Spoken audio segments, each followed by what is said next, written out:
నమస్తే, welcome to special focus. ఎన్నికలు సమీపిస్తున్నాయి.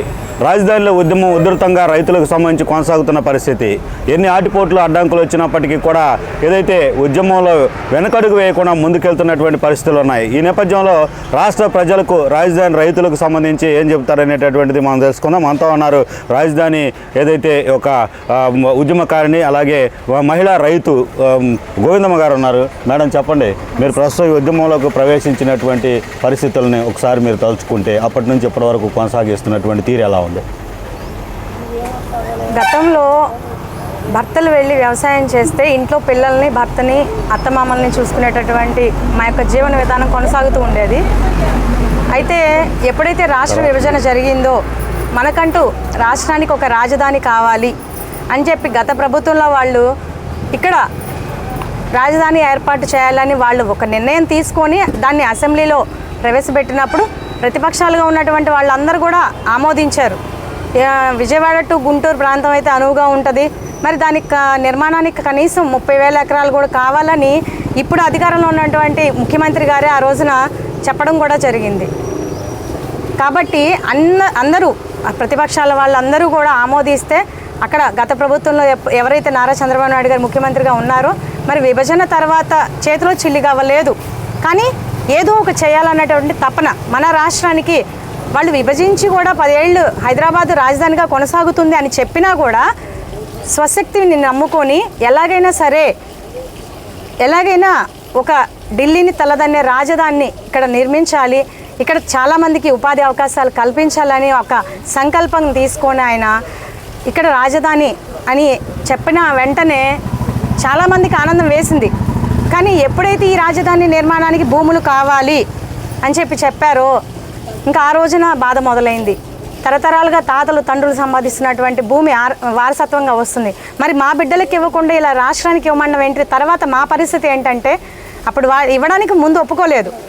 ఆ తర్వాత మళ్ళీ వాళ్ళు కొంతమంది ఇక్కడ నాయకులు వచ్చి మాట్లాడి చర్చలు చేసి ఇది మీ బిడ్డల భవిష్యత్తుతో పాటు రాష్ట్ర బిడ్డల భవిష్యత్తు ముడిపడి ఉంది కాబట్టి తప్పనిసరిగా మీరు భూమి ఇచ్చినట్లయితే చరిత్రలో నిలిచిపోతారు, ఎప్పటికైనా చరిత్రకారులుగా మిగిలిపోతారు అంటే మేము కూడా ఆలోచించాం. నిజమే కదా వాళ్ళు చెప్తుంది, మన రాష్ట్రానికి ఇలా ఉపయోగపడిన వాళ్ళం అవుతాము అని చెప్పి ఆశపడి ఆ రోజున అందరి భవిష్యత్తు బాగుంటుందని ఒకే ఒక మంచి మనసుతోటి ₹1 కూడా ఆశించలేదండి. ఎకరం ఉంటే భూమి 75% రాష్ట్రానికి ఇచ్చాం, 25% మాత్రమే ఇక్కడ తీసుకోవడం జరిగింది. మేము అది ఫ్లాట్ల రూపంలో వాళ్ళు డెవలప్ చేసి ఇస్తామన్నారు. ఆ డెవలప్ చేసి ఇచ్చే వరకు మీకు వార్షిక కౌళ్ళను అందిస్తాము, 10 ఏళ్ళు పడుతుంది డెవలప్, అప్పుడే అయిపోదు కదండి, వెంటనే మొదలు పెట్టగానే ఏది అయిపోదు. ఒక ఇల్లు కట్టాలంటేనే సంవత్సరాల తరబడి అవుతుంది. మరి అలాంటిది గొప్ప మహానగరాన్ని నిర్మించాలంటే ఇక్కడ చాలా టైం పడుతుంది కాబట్టి అప్పటి వరకు మీకు వార్షిక కౌళ్ళను ఇవ్వడం జరుగుతుందని చెప్పి హామీ ఇచ్చారు. సో దానికి మేము అందరం కూడా సమ్మతించి 25% మాత్రమే తీసుకొని 75% ఈ రాష్ట్రానికి త్యాగం చేసాం. నిజంగా మేము త్యాగమే చేసాం. కొంతమంది దారుణంగా మాట్లాడుతున్నాడు, ఇక్కడ రియల్ ఎస్టేట్ వ్యాపారాలు జరిగినాయి అని చెప్పి ఇది అమరావతి కాదు కమరావతి అని. ఇప్పుడు అధికారంలోకి వచ్చాక నిజంగా ఆ రోజున చేసిన వాగ్దానాలన్నీ మర్చిపోయి మాట తప్పి మడం తిప్పి ఈరోజు 3 రాజధానులు అని చెప్పి ప్రకటించి ఆ ప్రకటించిన రోజు దగ్గర నుంచి మా కుటుంబాలన్నీ నడి రోడ్డునే పడిపోయినాయి. ఆ రోజున ఇంట్లో అందరం కలిసి ఉద్యమించాం. 100 రోజులు మా ఉద్యమం మహోధృతంగా సాగింది. ఆ తర్వాత కరోనా కారణంగా ఎవరిళ్లలో వాళ్ళు చేసుకుంటూ వచ్చాము. అయితే ఇంకా 29 గ్రామాలకే అణిచివేయాలి ఈ ఉద్యమాలని చెప్పి ఎన్నో కుటిల ప్రయత్నాలు చేశారు ముఖ్యమంత్రి గారు కూడా. పోలీసులను పంపించి ఎప్పుడు 144 సెక్షన్లు అసలు పోలీస్ స్టేషన్ మొహమే తెలియదు. అలాంటి వాళ్ళకి ఇక్కడ పోలీస్ స్టేషన్లు ఎక్కువ సంఖ్యలో మోహరింపజేయడం, ఏ కార్యక్రమం చేయాలన్నా అడ్డుకోవడం, అక్రమంగా కేసులు బనాయించడం, ఇప్పటికీ కూడా కోర్టు చుట్టూ తిరుగుతున్నటువంటి పరిస్థితి మేమంతా. మేడం, ప్రస్తుతం మనం చూసినట్లయితే ఏదైతే ఒక స్కూలు లేదంటే ఒక కార్యాలయము నిర్మాణం చేయాలంటే గ్రామాల్లో కనీసం 1 సెంటు భూమి ఇవ్వడానికి వెనకాడేటటువంటి పరిస్థితి ఉంటుంది. కానీ ఇన్ని వేల ఎకరాలు రాష్ట్ర ప్రజలందరికీ సంబంధించినటువంటి రాజధానికి దారాదత్తం చేయటం అనేటటువంటిది, అంటే డెవలప్మెంట్ చేసినటువంటి ఆ 25% ల్యాండ్ మీ చేతికి వచ్చినప్పుడే వచ్చినట్టు, అప్పటి వరకు వచ్చినట్టు కాదు. అయినప్పటికీ కూడా ఆ విధంగా దారాదత్తం చేసినటువంటి పరిస్థితి ఉంటే కనుక ఈ ప్రభుత్వం ఒక్కసారిగా వచ్చి మీ యొక్క అభిప్రాయాలని అభిమతాలని దెబ్బతీసేటటువంటి విధంగా మాట్లాడటం, అలాగే ఇది రాజధాని కాదు వైజాగ్ రాజధాని అనటం, ఇలాంటివి జరగగానేమనిపించింది? చాలా బాధేసిందండి నిజంగా. ఇంకొకళ్ళు వచ్చి అడిగితే భూములు ఇవ్వడానికి ఒప్పుకునే వాళ్ళం కాదు, కానీ అక్కడ ఒక విజన్ ఉన్నటువంటి నాయకుడు వచ్చి అడిగాడు. మొదట బాధ వేసింది, కానీ తర్వాత ఆలోచించుకున్నాం అందరం కలిసి. ఇక్కడ ఊరి పెద్దలు కూడా నిజంగా, ఎందుకంటే అంతకుముందు చేసి చూపించాడు. హైదరాబాద్ ఒక మహానగరంగా తీర్చిదిద్దాడు, ఎంతోమందికి ఉపాధి అవకాశాలు కల్పించాడు చదువుకున్నటువంటి విద్యార్థులకి. అలాంటి ఒక విజన్ ఉన్న వ్యక్తి వచ్చి అడిగినప్పుడు మనం అనేది ఇవ్వకపోవడం కరెక్ట్ కాదు.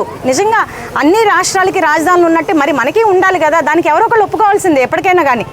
సో అది మనమే అవ్వచ్చు కదా అని చెప్పేసి ఆలోచించి ఆ రోజున భూమిని ఇచ్చాం. ఇచ్చిన తర్వాత నిర్మాణ పనులు వెంటనే శరవేగంతో ముందుకెళ్ళిపోతున్నాయండి. వాళ్ళు ఎన్నో నిర్మించారు, అక్కడ అసెంబ్లీ చూపించారు, హైకోర్టు నిర్మించారు, మరి పనులు కూడా కొనసాగుతున్నాయి. చాలామందికి ఉపాధి అవకాశాలు వచ్చాయి. ఎక్కడెక్కడ నుంచో ప్రజలు వచ్చి ఇక్కడ మా కళ్ళ ముందు నిజంగా మా రోడ్లన్నీ కూడా ఎక్కువ ప్రజలతోటి, ఎక్కువ మందితోటి ఒక సంతలాగా అయిపోయేదండి. ఆదివారం వస్తే చాలు జన ప్రవాహం. వాళ్ళు ఆ రోజే ఖాళీగా ఉండి ఏదో ఒకటి వ్యాపారస్తుల దగ్గరకు వచ్చి ఏదో ఒకటి వాళ్ళకి కావాల్సిన నిత్యావసరం కొనుక్కునే వెళ్ళేవాళ్ళు. అసలు నిజంగా ఇంత కళకళలాడిపోతుంది. నైట్ టైం చూస్తే అద్భుతంగా ఉండేది దీపాల కాంతులతోటి.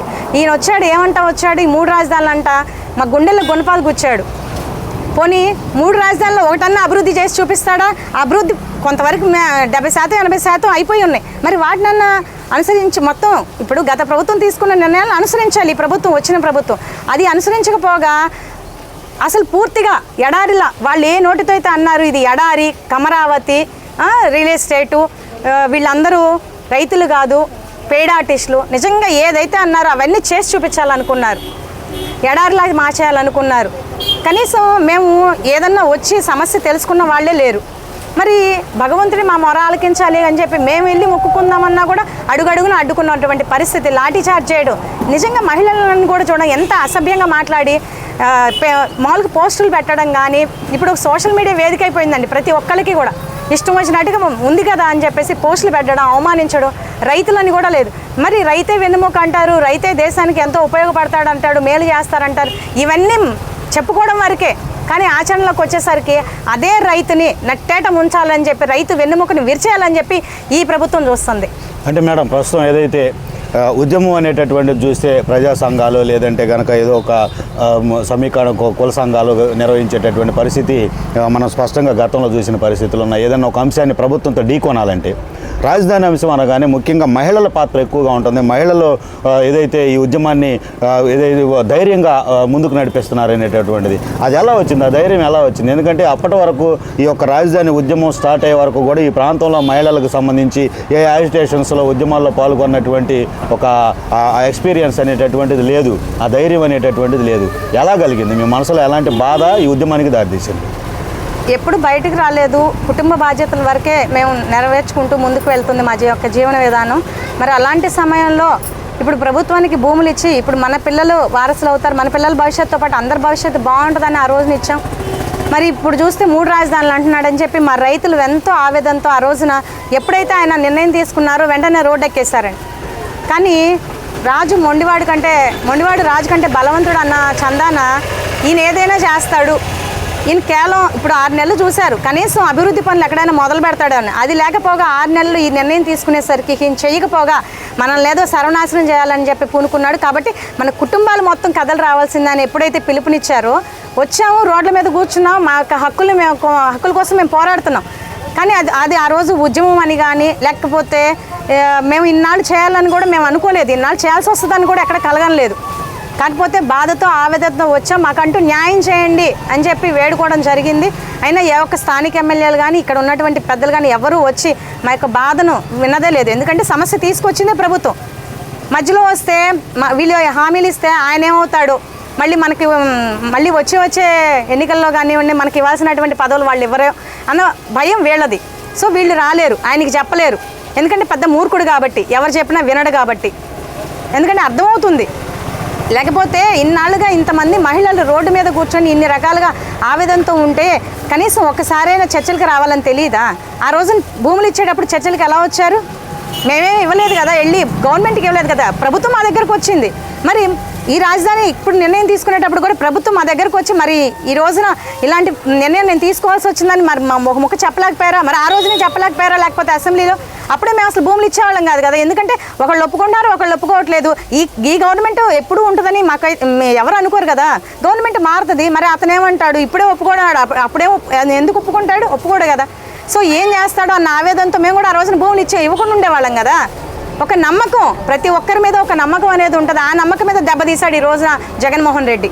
మేడం, ప్రస్తుతం ఏదైతే మీరు ఉద్యమంలోకి రాకముందు మీ లైఫ్ స్టైల్ ఎలా ఉండేది? అంటే మీ జీవన విధానం, మీ భర్త, పిల్లలు, అత్తమామల కుటుంబ వ్యవస్థకు సంబంధించి నిమగ్నమయ్యేటటువంటి పరిస్థితి ఇప్పుడు ఎలా ఉంది?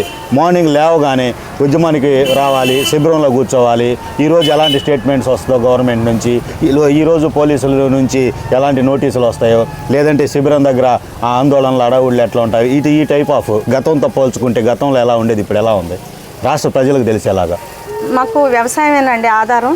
ఇక్కడ వ్యవసాయంతోనే మా బ్రతుకులు ముడిపడి ఉన్నాయి. 3 పంటలు పండిస్తూ పత్తి, మిరప, ఇట్లా మినప, పెసర ఇలాంటి పంటలతోటి మాకు జీవన విధానం కొనసాగుతూ ఉండేది. భర్త వ్యవసాయం నుంచి వస్తే పిల్లలకు వండి పెట్టి వాళ్ళని స్కూల్ పంపించి వాళ్ళకేదో వచ్చిన విధంగా పాఠాలు చెప్పుకుంటూ ఇంట్లో ఉండేవాళ్ళం. మరి ఎప్పుడు కూడా అసలు గత ప్రభుత్వంలో కూడా అసలు ఎలాంటివి చూడలేదు. ఈ ప్రభుత్వం వచ్చిన దగ్గర నుంచి అసలు ఎప్పుడు పోలీస్ స్టేషన్ చూడని మొహాలు కూడా ఈరోజు పోలీస్ స్టేషన్ చుట్టూ తిరుగుతూ మాకు న్యాయం చేయండి, అన్యాయంగా మా మీద ఎందుకు ఇట్లాంటి కేసులు పెడుతున్నారని చెప్పి కూడా వాళ్ళని అడగడం జరుగుతుంది. అలాగే కోర్టులకు మెట్లెక్కుతామని కూడా అనుకోలేదు. కానీ నిజంగా మొట్టమొదటి రోజు ఎప్పుడైతే కోర్టులు మెట్లెక్కుతున్నామో చాలా మనసు ఆవేదనతో, అవమానంతో కృంగిపోయింది. ఎందుకంటే ఎంతో క్రిమినల్స్ కానివ్వండి, నేరస్తులు కానివ్వండి ఆ కోర్టు మెట్లు ఎక్కే పరిస్థితి. మరి ఈరోజు మేము భూములు ఇవ్వడమే నేరమా, మేము చేసిన పాపమా అని చెప్పేసి మాకు మేమే అవమానంతో కుంగిపోతూ ఆ రోజున చాలా బాధపడడం జరిగింది. కాకపోతే ఒకటే అనుకున్నాం, ఇప్పుడు మేము చేసింది తప్పు కాదు, కాకపోతే ఈ ప్రభుత్వం మన సమస్య తీర్చదు, కానీ ఏదో ఒక విధంగా ఉద్యమిస్తున్నాము, కానీ అది అణిచివేయాలని చూస్తుంది ఎప్పటికప్పుడు. మన ఉద్యమం ఈ రాష్ట్ర అంటే 29 గ్రామాలకే పరిమితం చేస్తుంది తప్పితే రాష్ట్ర ప్రజలకు కూడా చాలా వాస్తవాలు తెలియకుండా చేస్తుంది. కాబట్టి ఇక మన పోరాటం అనేది, ఎందుకంటే కరోనా ఎఫెక్ట్ తోటి చాలా దెబ్బతినిపోయాం, చాలామంది బయటికి రానటువంటి పరిస్థితి అయిపోయింది. ఇప్పుడు ఎవరైనా సరే ఎక్కువ మంది ఉద్యమించేటప్పుడు రావాలని ఉన్నా కూడా ఈ కరోనా కారణంగా, కేసుల కారణంగా వాళ్ళ పిల్లల భవిష్యత్తు ఎక్కడ ఇదైపోతుందని చెప్పి చాలామంది రాకుండా ఉన్నమాట వాస్తవం. కానీ ఇక్కడ ఉన్నటువంటి ప్రతిరోజు ఇక్కడ తుళ్ళూరు గ్రామ శిబిరంలో దాదాపు 150 నుంచి 100 నుంచి 150 వరకు కూర్చుంటారండి. వీళ్ళు మాత్రం ఆ రోజు నుంచి ఈ రోజు వరకు ప్రాణాలు సైతం కూడా లెక్క చేయకుండా ఏదైతే అది అవుతుంది. ప్రాణం అంటే ఏదో ఒక రోజు పోవాల్సిందే, ఇక్కడ ఎవరు శాశ్వతం కాదు. కాబట్టి మన సంకల్పం తీసుకున్నాం, ఈ అమరావతి ఏకైక రాజధాని కొనసాగుతుందని ఈ ముఖ్యమంత్రి నోటి నుంచి వచ్చే వరకు మనం ఈ ఉద్యమాన్ని వదిలిపెట్టకూడదు. ఎన్ని ఆటంకాలు ఎదురైనా సరే ముందడుగు వేయాలి తప్ప వెనకడుగు అనేది వేయకూడదు. నిజంగా ఎక్కడైనా ఒక మహిళని గౌరవిస్తూ ఉంటారు మన దేశంలో ఎక్కడికి వెళ్ళినా సరే, కానీ ఆంధ్ర రాష్ట్రంలో ఆ పరిస్థితి లేదు. మహిళా రైతు ఆకుపచ్చ కండవ కనపడగానే నీచంగా మాట్లాడడం, అక్రమంగా కేసులు బనాయించడం, ఏదో భయపెట్టాలని చేయడం, దాంతో భయపడి ఇంట్లో కూర్చుంటారు, వీళ్ళు ఏం చేయలేరు అని అనుకుంటున్నారు. కానీ ఏదైనా చేయగల శక్తి స్త్రీలోనే ఉంటుందండి. ఎవరినైనా ఎదుర్కొనే సత్తా కూడా స్త్రీలోనే ఉంటుంది. ఎందుకంటే కుటుంబంలో ఏదైనా ఒక సమస్య వస్తే ఆ సమస్యను ఎలా పరిష్కరించుకోవాలో ముందు ఆ స్త్రీనే ఆలోచిస్తుంది, ఆ యొక్క కుటుంబ బాధ్యతలు తీసుకున్నటువంటి మహిళ ఆలోచిస్తుంది. కాబట్టి ఈ వచ్చిన సమస్యను కూడా ఎలా అయినా పరిష్కరించుకోవాలి, తప్పనిసరిగా అప్పటి వరకు మేము తీసుకున్నటువంటి దీక్షను విరమించకూడదని చెప్పి ఆ రోజున అనుకొని ఇన్ని రోజులుగా ప్రతిరోజు కొన్నాళ్ళు అయితే మా పిల్లలు కూడా స్కూల్కి వెళ్ళలేనటువంటి పరిస్థితి. ఎందుకంటే చాలామంది ఇక్కడే మేము నడి రోడ్డుని కూర్చొని ట్రాఫిక్ని కూడా వెళ్ళనివ్వకుండా అసలు బంద్ చేసేసి, గ్రామాల వారీగా బంద్ చేసేసి ఇక్కడే చాలా ఉవ్వెత్తున ఉద్యమాన్ని తీసుకెళ్ళాము. కానీ కరోనా కారణంగా కొన్నాళ్ళు చేయలేకపోయాము. ఇప్పుడు కూడా పిల్లలను ఉదయాన్నే స్కూల్కి పంపించుకోవడం, ఇంట్లో పనులు, మళ్ళీ ఇక్కడికి వచ్చి నడి రోడ్డున ఈ దుమ్ములోనే కూర్చొని మా యొక్క ఉద్యమాన్ని కొనసాగిస్తూ ఉన్నాము. ఇప్పటివరకు చాలా ఇబ్బందులు ఎదురవుతున్నాయి, చాలామంది సమస్యలు, స్త్రీలకు కూడా చాలా స్త్రీల ఆరోగ్యానికి సంబంధించి ఎన్నో సమస్యలు వస్తున్నా కూడా వాళ్ళు కూడా వాటిని లెక్క చేయకుండా వెంటనే వాటికి తగినటువంటి మందులు, జాగ్రత్తలు తీసుకొని మళ్ళీ ఇక్కడికి శిబిరాలకే వచ్చి కూర్చోవడం. ఏం జరుగుతుందో ఇప్పుడు ఏదైనా ఒక సమస్య తీసుకొచ్చాడు అనుకోండి, అది న్యాయస్థానాల ద్వారా మేము ఆ న్యాయస్థానంలో గెలిచామనుకోండి, మళ్ళీ ఇంకో జీవో తీసుకురావడం, రాత్రికి రాత్రి ఏం తీసుకొచ్చాడా, దీన్ని ఎలా పరిష్కరించుకోవాలా, దీని విధానం ఎలా పోరాడాలా, ఇంక ఇవే మా పని అయిపోయింది. ఇప్పటికీ కూడా R5 జోన్ అంటాడు, కాసేపు పేదలకి ఇంకో రకంగా తీసుకొచ్చి ఏదో ఒక రకంగా ఈ ఉద్యమాన్ని నాశనం చేయాలి, వీళ్ళని భయపెట్టాలి. ఇదే పని అయిపోయింది ముఖ్యమంత్రి గారికి. హైకోర్టు చెప్పినా కూడా వినని చందంగా తయారైపోయింది. కాబట్టి కుందేటికి మూడే కాళ్ళు అన్నట్టు హైకోర్టు వారు మాన్యుమస్ రిట్ ఇచ్చారు. రేపు మార్చి 3కి సంవత్సరం అవుతుంది. మరి సంవత్సరం అవుతున్నా కూడా ఇప్పుడు ముఖ్యమంత్రిగా ప్రమాణ స్వీకారం చేసేటప్పుడు ఏం చెప్తాడని రాజ్యాంగబద్ధంగా నడుచుకుంటానంటాడు, చట్టాలను గౌరవిస్తానంటాడు, ప్రజల సంక్షేమం కోసం పాటుపడతానంటాడు. మూడిట్లో ఒకటన్నా చేశాడు అసలు ఆయన?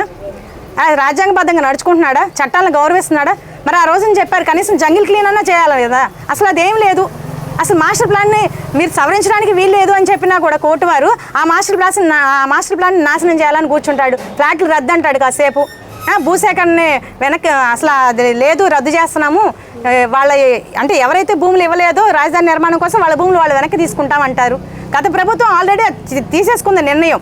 భూములు ఇచ్చిన వాళ్ళు ఇచ్చారు, ఇవ్వని వాళ్ళతో కూడా వాళ్ళు చర్చలు జరిపి వాళ్ళకి కొంత నష్టపరిహారం ఇచ్చి వాళ్ళ దగ్గర భూములు సేకరించి ఒక మాస్టర్ ప్లాన్ని తయారు చేసుకుంది.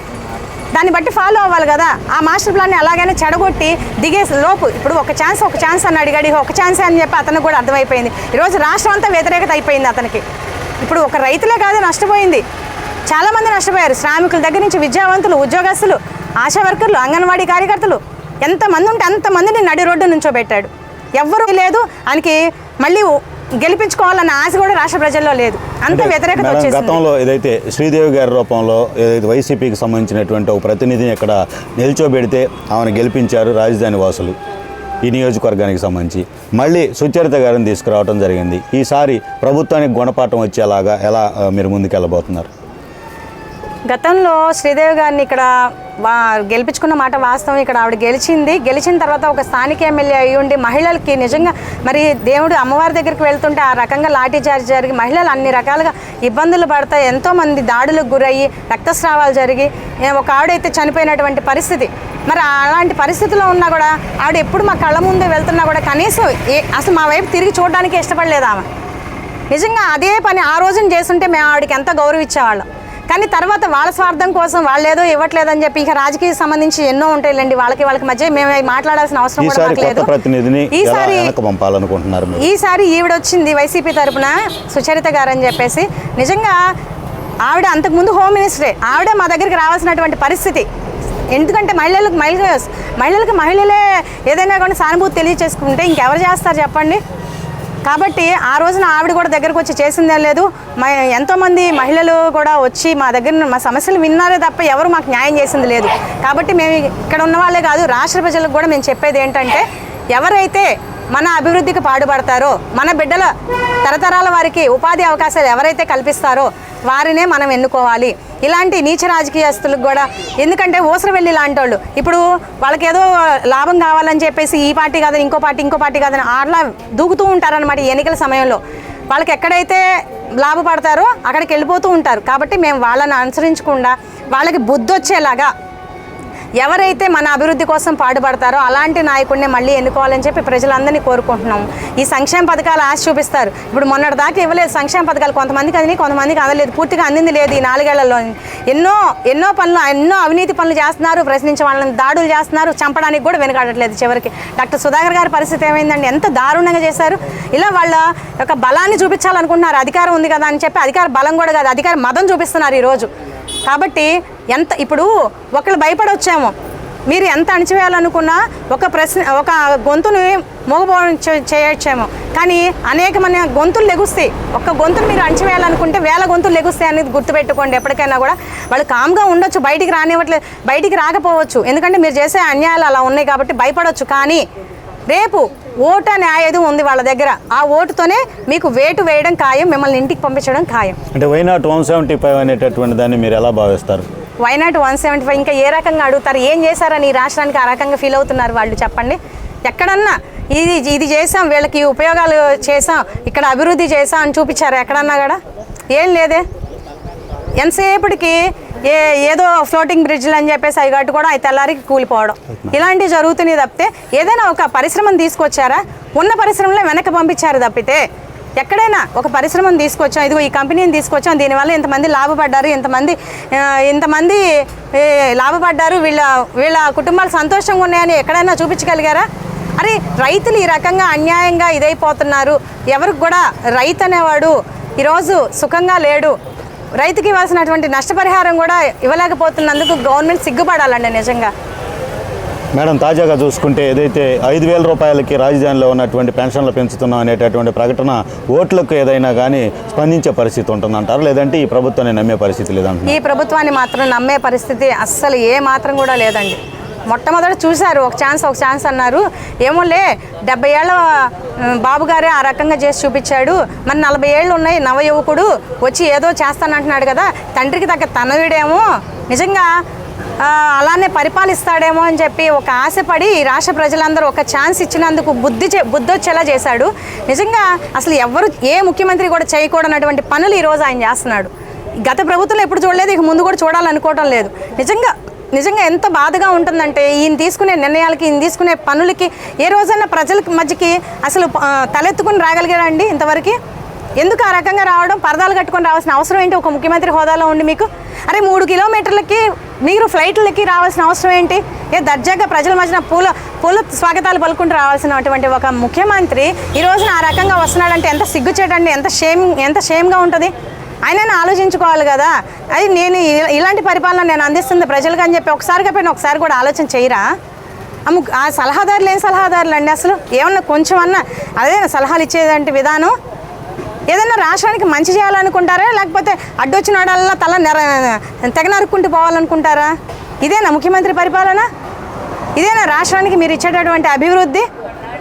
రాజధాని అంత కక్ష ఏంటండి? ఇప్పుడు ఏదైనా వ్యక్తిగత కక్షలు ఉంటే మీరు చూసుకోవాలి, రైతులను ఎందుకు బలి చేయాలి మధ్యలో? అరే ఏ పాపం చేయనటువంటి రైతులు ఏం చేశారు మిమ్మల్ని?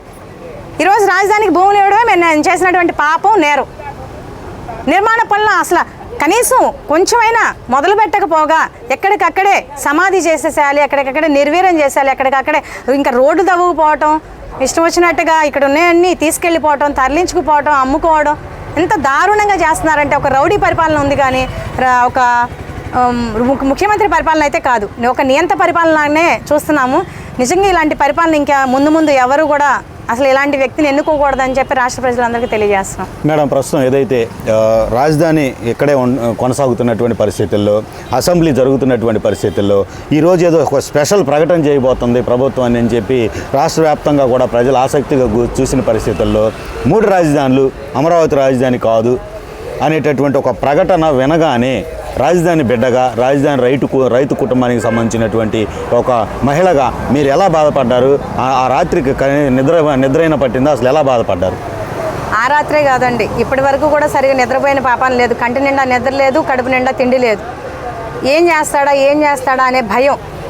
ఏదైనా చేస్తాడు. ఒక్కొక్కసారి మూర్ఖుడు అనిపిస్తుంది. ఒక్కొక్కసారి న్యాయస్థానాల ద్వారా మాకు గెలుపు అందుకున్నా మేము కూడా భయం అనేది ఏం చేస్తాడు, ఏదైనా చేయగలడు. నిజంగా ఆ రోజున షరీఫ్ గారు దేవుళ్ళలాగా ఆయన అడ్డుపడకపోతే నిజంగా వారి కుటుంబానికి మేమంతా రుణపడిపోయి ఉంటాం. ఆయన తీసుకున్న నిర్ణయం వల్ల ఈ రోజున అదే ఆయన ఏం చేయలేనటువంటి పరిస్థితి అయిపోయింది. అసలు మన రాజ్యాంగంలో ఇన్ని నేరాలు చేసినటువంటి వ్యక్తిని కూడా ఒక ముఖ్యమంత్రి స్థానం కల్పించకూడదు అని చెప్పేసి రాజ్యాంగం మళ్ళీ రాస్తే బాగుంటుందేమో అనిపిస్తుంది. ఎందుకంటే ఇలాంటి వాళ్ళని తీసుకొచ్చి 16 నెలలు జైలు శిక్ష అనుభవించి ఇలాంటి నేరాలు చేశాడు, ఆయన ఎంతో భూ కబ్జాలు చేశాడు అని చెప్పి ఉన్నా కూడా ఆయన మీద మళ్ళీ తీసుకొచ్చి ఇక్కడ నుంచోబెట్టి ఇన్ని గెలిపించుకోవాలి అని చెప్పేసి అది కూడా లేకుండా ఉంటే బాగుంటుంది అనేసి ఒక్కోసారి ఆనందపడిపోతాం. అలాంటివి లేకుండా ఉంటే బాగుంటుంది అని చెప్పేసి. అయితే ఆ రోజున ఈయన ఎప్పుడైతే అన్నాడో ఇంకా చాలా బాధేసింది. రైతులంతా మా వాళ్ళంతా రోడ్ల మీదకి వెళ్ళారు. ఏదో ఆందోళనకర పరిస్థితులు, అసెంబ్లీ ముట్టడికి అని చెప్పేసి వెళ్ళారు. మళ్ళీ తెల్లారి అక్కడ కూడా ఏం జరుగుతుందో అన్న భయం. పోలీసులను పెట్టి ఆయన చేసే పని ఆయన చేస్తున్నాడు. లాఠీ చార్జీ, లాఠీని తీసుకొచ్చి పోలీసులు కొడుతూ ఉంటే భయపడి చెల్లాచెదురైపోయి రైతులు ఏమైపోతారో అన్న భయం, ఏం జరుగుతుందో అన్న భయం. ప్రతిరోజు కూడా రోజుకి రేపు బిడ్డల భవిష్యత్తు ఏంటనేది అంధకారంగా అయిపోయింది. అసలు మన రాష్ట్రమే అంధకారంలోకి నెట్టివేయబడుతుంది ఈ ముఖ్యమంత్రి వలన. మరి రేపు మన బిడ్డల భవిష్యత్తు ఏంటి? అంటే ప్రస్తుతం జగన్మోహన్ రెడ్డి వేదికల పైన నేను మీ బిడ్డని, మమ్మల్ని నన్ను ఆశీర్వదించండి, నేను మీ బిడ్డని అనేటటువంటి వ్యాఖ్యలు చేస్తున్న పరిస్థితి. ప్రజలకు జగన్మోహన్ రెడ్డిని బిడ్డగా స్వీకరించేటటువంటి పరిస్థితి ఉందా మహిళలకు ముఖ్యంగా? మీరు అస్సలు లేదండి. అసలు ఆయన బిడ్డన్నా కూడా చాలా వినడానికి కూడా అసహ్యంగా ఉంది నిజంగా. ఆ మాట వినడానికి కూడా నిజంగా దేవుడు బిడ్డ అయి ఉంటే ప్రజలకు మంచి చేయాలనుకుంటాడు, కానీ ఆ రోజు పాదయాత్ర చెప్పిన మాటలన్నీ ఏమైపోయినాయి అండి? ఆ తర్వాత ఆయన అనుచరులు వచ్చి ఇక్కడ ఎమ్మెల్యేలుగా ఎంపీలుగా పోటీ పడే వాళ్ళందరూ ఆ రోజున ఎన్నికల్లో ఇచ్చినటువంటి వాగ్దానాలన్నీ ఏమైపోయినాయి? ఇక్కడ ఆయన ఇల్లు కట్టుకోలేదేమో, మా నాయకుడు ఇల్లు కట్టుకున్నాడు, ఈ అమరావతి పనులు కొనసాగిస్తాడు, అమరావతి అనేది ఎక్కడికి పోదు, వాళ్ళు చెప్పే అన్ని అబద్ధాలు. ఒకవైపు ఆయనేమో ఆయన నమ్ముకుంటే అసలు అమరావతిని చంపేస్తాడు, ఎక్కడికో తరలిస్తాడని ఆయన చెప్తున్నాడు. ఈయనేమో నన్ను నమ్మండి, నేను ఇక్కడే ఇల్లు కట్టుకున్నాను, ఆయన కట్టుకోలేదు అని చెప్పి పాదయాత్రలో కూడా ఎంతోమందికి ముద్దులు పెట్టి హగ్గులు ఇచ్చి ఏ రకంగా వాగ్దానాలు చేశాడో అందరికీ తెలుసు. మాట తప్పని మడం తిప్పనన్నాడు. ఈరోజు ఇచ్చిన మాట ఏమైపోయింది? మరి ఆ మాటలన్నీ ఏమైపోయినాయి? ఇల్లు ఇక్కడ దగ్గరలో కట్టుకొని ఇంటి నుంచి కనీసం ప్రజల్లో కూడా ఎక్కడికి వెళ్ళలేనటువంటి పరిస్థితి అయిపోయి ఇంటి గేట్ దగ్గర నుంచి ప్రజల్ని పోలీసులను అడ్డం పెట్టుకొని పరదాపట్లు అడ్డం పెట్టుకొని వెళ్తున్నారు కదా. మరి ఆ మాటలన్నీ ఏమైపోయినాయి? ఈరోజు మాట తప్పాడు మడం తిప్పాడని అందరికీ తెలుసు. ఇంకెలా నమ్ముతారండి? ఒకసారి ఛాన్స్ ఇచ్చినందుకు ఈరోజు తల వంచుకొని బ్రతుకుతున్నాం. మళ్ళీ రేపు తలెత్తుకొని బ్రతకాలి అంటే సరైన నాయకుడిని ఎన్నుకొని తీరాలి. తప్పనిసరిగా మన బిడ్డల భవిష్యత్తు బాగుండాలంటే ఈయన్ని తప్పనిసరిగా గద్దె దించి ఇంటికి పంపించాలి. అదే ప్రజలందరూ కోరుకునేది. Thank you madam. ఇది పరిస్థితి. ఏదైతే రాజధాని ఉద్యమంలో ఉన్నటువంటి మహిళా రైతు గోవిందమ్మ గారు చెప్తున్నటువంటి పరిస్థితి అయితే, రాజధాని ప్రకటన అనేటటువంటిది 3 రాజధానులు అనేటటువంటి అంశం వినగానే ఆ రోజు నుంచి ఈ రోజు వరకు కూడా కనీసం కంటికి నిద్ర లేదు, ఆకలి లేదు, ఆందోళనకరమైనటువంటి పరిస్థితులే ఉన్నాయి రాజధాని రైతుల కుటుంబాల్లో అనేటటువంటి పరిస్థితి. రాష్ట్రానికి మేలు జరగాలని తాము భూములు ఇస్తే తమకే అన్యాయం జరిగిందనేటటువంటి పరిస్థితి. కోర్టుల ద్వారా ఏదైతే న్యాయదేవత అండదండలతో న్యాయదేవత నీడనే తాము బ్రతుకుతున్నామని ఈ ప్రభుత్వానికి సంబంధించి రాబోయేటటువంటి ఎన్నికల్లో తగిన బుద్ధి చెప్పాల్సినటువంటి అవసరం రాజధాని ప్రాంత వాసులకే కాదు, రాష్ట్ర వ్యాప్తంగా ఉన్నటువంటి ఓటర్లందరిపైన ఉందనేటటువంటి ఒక అభిప్రాయం అయితే వ్యక్తం చేస్తున్నటువంటి పరిస్థితి. ఇది రాజధాని రైతుల యొక్క అభిమతానికి సంబంధించినటువంటిది. మరో టాపిక్తో మళ్ళీ కలుద్దాం. నమస్తే.